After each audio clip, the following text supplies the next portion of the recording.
guys, today's video is going to be about a series of attacks that have been happening all over Canada. Now, similar attacks have been happening in Europe, so anybody who's been paying attention to what's been happening in France, Germany, Sweden, Norway, there's a whole bunch of Muslim attacks on the local population, and we're starting to see that now here in Canada. So I'm going to mention a couple of the attacks, more than a couple, the attacks that have been happening here on Canadian soil only since the start of 2018, and this is only the attacks that were reported on that I was able to find. So I'm going to link all these articles at the bottom. I encourage everybody to read them. If you don't have time to read them all, no problem.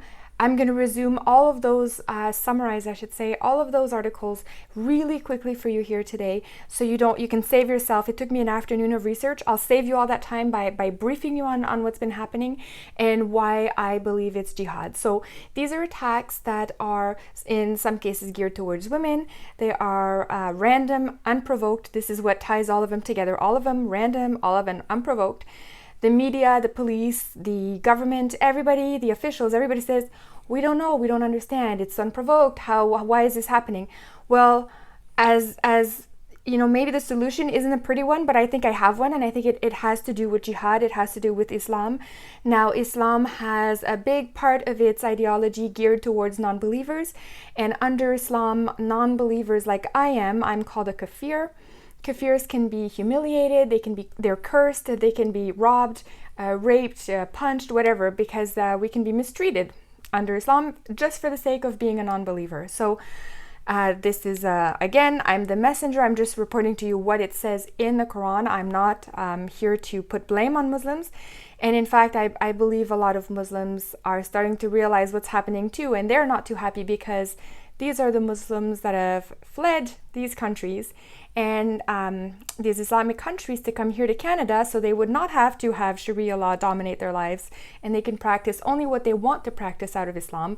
Now, these Muslims are probably seeing the same thing I'm seeing, and they're probably not happy about it either, because this is what they fled. It's now here on our Canadian soil.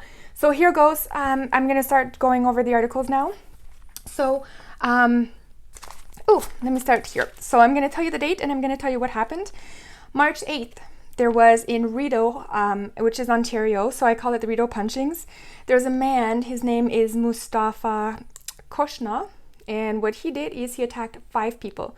So one of the people he attacked was a woman. He just punched her in the thigh. She was able to turn around and record him as he was fleeing, and so I believe this is how they were able to arrest him. Now, the name Koshna is from a tribe in the Iraqi Kurdistan area.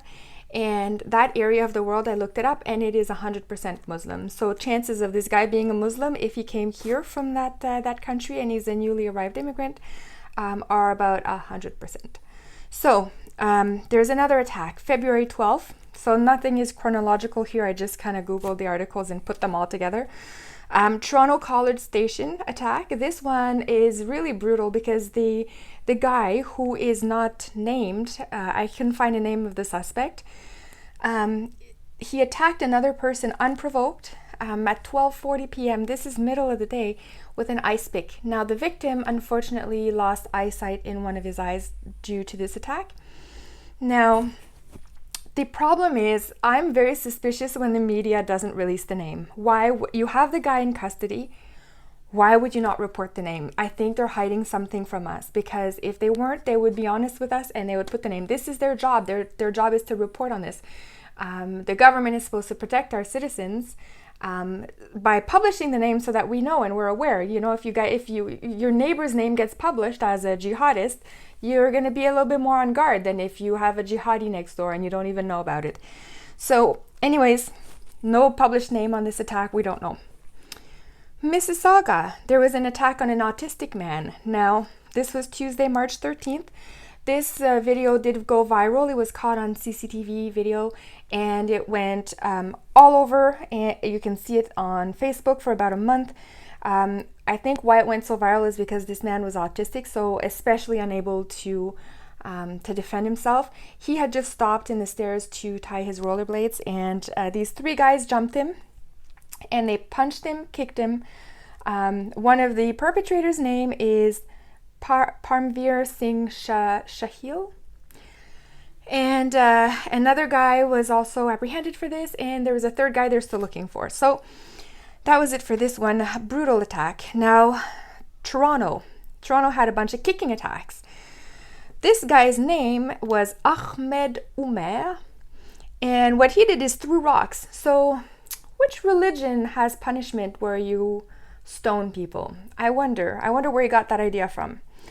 Now, April 11th, he threw rocks at women. April 12th, same guy, he kicked a woman in the head on Yonge and Dundas in downtown Toronto. And then on April 14th, he kicked another woman in the back. So all of these were women. This guy, I think this is the most revealing jihadi attack in the whole list, the one that I'm the most certain of. His name, the fact that he targeted women, and he knew they were not Muslim because none of them were wearing the hijab. So even if they were Muslim but not wearing the hijab, they're considered to be hypocrites under Islam, and they are deserving of the same punishment that us Kafirs are deserving of. So there you go. Vancouver, so all the way out west, a bunch of punch and runs for a whole month. So February 5th, February 22nd, and February 24th, this guy would walk up to the victims and he would punch them or elbow them, and then he would run away. So his name is unknown, but he is a black guy. He has there's a still picture of him, and anyways, I don't know why they haven't identified him yet. If he's an illegal immigrant to Canada, that could be why we may not have record of him. So anyways, Hamilton in Ontario, the Hamilton slashings. Now this one is really horrific because it really shows how when Canadians are just going about their day, you could just be attacked now. Like, we're no longer safe. We've learned that last week with the Toronto attack. But when we have now an ideology where you're no longer safe, and they're acting out on it on our soil, we should all be alarmed and pay attention to what is happening. So March 7th, Hamilton, a 53-year-old woman was slashed in the head with a box cutter. Now, box cutter, those are one of the weapons that are used by jihadis. They had, back in 9/11, one of the airplanes that didn't take off because all planes were grounded once they realized we were under attack. They found an airplane that had a whole bunch of box cutters just taped under the seats. So box cutter attack doesn't look too good. It looks like it could be jihad. Now, another woman reported a similar incident. She was out shoveling her snow. So can you imagine, guys, like, you're just out there shoveling your snow. You're not doing anything to anybody, and some guy just comes up and tries to slash your throat with a box cutter. Just horrific. Like, seriously, what is happening to Canada? This is unbelievable and mostly unacceptable. So, okay, Victoria, BC. So back to the British Columbia area, Western world. A man hit a victim. His name is Brian Rowley, 28 years old. He hit him on the head so hard, so that Brian is the victim. He hit him so hard on the head that he fell unconscious, and when he fell to the ground, he hit his head again. The doctors say that it's going to be 12 to 18 months recovery for this poor guy. So again, another unprovoked attack. And last one, Vancouver slashings again, April 27th. 50-year-old was approached from behind and slashed in the neck. 56-year-old was also suffered some stab wounds. An 80-year-old woman was slashed in the neck, and a 24-year-old man sustained facial injuries when he fought off the attacker. So a lot of indicators in here that we're dealing with Islamic Jihad. We can't confirm all of them for sure. The media is certainly not helping us by not publishing the names, so it makes it really, really tough, but it also opens up to a lot of speculation.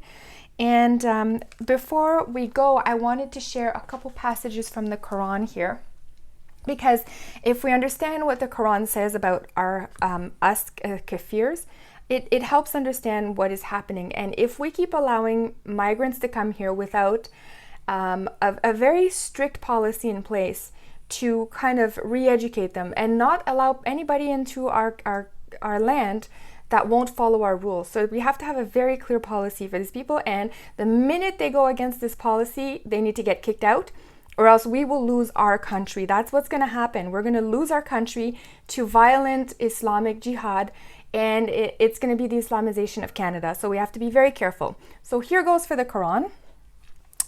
A Kafir can be beheaded. So that is why they tried to slash the neck.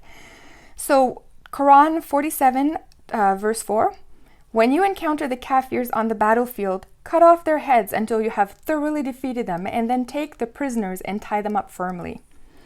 Now, Kafirs can also be terrorized. From chapter 8, verse 12, then your Lord spoke to his angels and said, I will be with you, give strength to the believers. I will send terror in the Kafirs' hearts, cut off their heads and even the tips of their fingers. A Kafir can be plotted against, so they plot and scheme against you, Muhammad, and I plot and scheme against them. Therefore, deal calmly with the Kafirs and leave them alone for a while.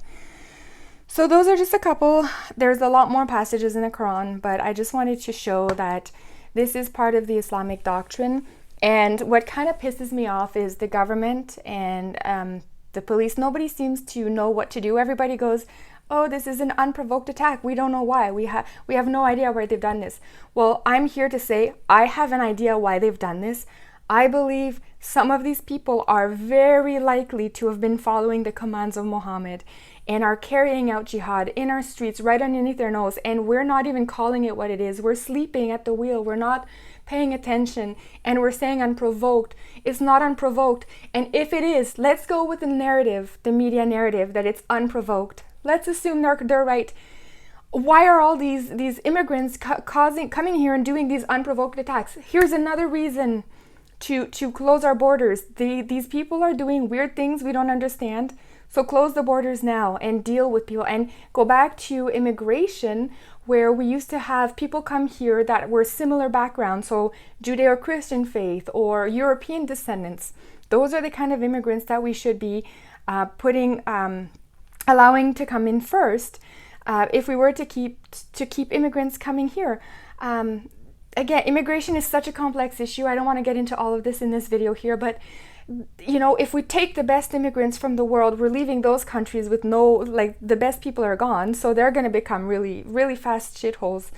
If we don't let them come here and we force them to stay there, maybe they can make their countries better. There's a whole bunch of different things to consider with immigration, but we have to stop allowing immigration to happen based on our bleeding hearts and our oh my gosh, we're so nice as Canadians. It's time to close the border, to look at seriously what we're doing and deal with this mess that we have here. I don't see any of the politicians or the army or the police dealing with this jihad we have under our nose. They're not dealing with it. We need to deal with this. So anyways, I hope this helps a little bit. All the article links are going to be in the description below. If you like this video, please hit the like button. It really helps motivate me when I see the likes on a video. So anyways, I hope everybody has a great day. So stay alert out there, Canadians. Bye everybody.